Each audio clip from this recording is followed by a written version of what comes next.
Sì, Hai detto che hai avuto una buona idea. sì, credo di aver avuto una buona idea. Andiamo fuori. Almeno 5 fuori. Non ce la faccio a guardare quel video delle cascate del Niagara che non c'entrano niente con i Caraibi.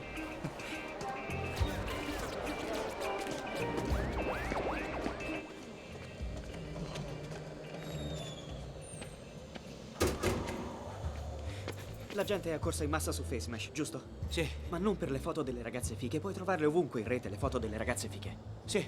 Sono venuti perché c'erano foto di ragazze che conoscevano.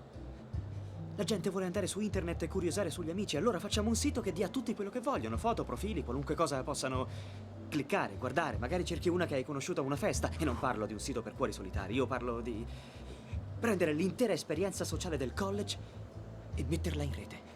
Non mi sento più le gambe. Lo so, anch'io sono emozionatissimo, ma guardo, Sì, sarebbe una cosa esclusiva. dovrai conoscere la persona sul sito per andare oltre la tua pagina, come essere pizzicati. Sì, mi piace. Come un final club, ma qui siamo noi i presidenti. Gli dissi che mi sembrava geniale. Una grande idea. Non c'era nessun hackeraggio. Le persone stesse avrebbero fornito foto e informazioni. E gli iscritti avrebbero potuto invitare o non invitare altri amici a iscriversi. In un mondo in cui la struttura sociale era tutto ciò che contava, era l'idea del secolo. Era un progetto grosso e avrebbe dovuto scrivere decine di migliaia di righe di codice. Perciò mi chiesi perché si fosse rivolto a me, non ai suoi compagni di stanza, Dustin Moskovitz e Chris Hughes, che erano programmatori. Ci servirà un minimo per noleggiare i server e metterlo in rete. Ecco il perché.